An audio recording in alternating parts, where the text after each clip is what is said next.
বৃহস্পতিবার পবিত্র রাতে কেউ যদি এই দোয়াটি 100 বার পরে কোনো দিন পৃথিবীর কোনো মানুষের কাছে তার হাত পাততে হবে না। পৃথিবীর সব কিছু তার পায়ের নিচে আল্লাহ হাজির করে দিবেন। দারিদ্রতা থেকে মুক্তি দান করবেন, বিপদ আপদ থেকে মুক্তি দান করবেন, তার সম্মানকে সুউচ্চতা দান করবেন, অসুস্থতা থেকে দূরে রাখবেন। আল্লাহর অশেষ দয়া ও রহম তাকে দান করে দিবেন। সুবহানাল্লাহ। বৃহস্পতিবার রাত এটি গুরুত্বপূর্ণ রাত। এই রাত সপ্তাহে একদিন আসে।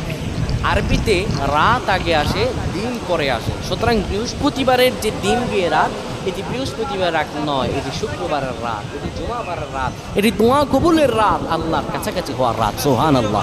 এই বৃহস্পতিবার রাত আল্লাহ তাআলা বান্দার দোয়া কবুল করেন।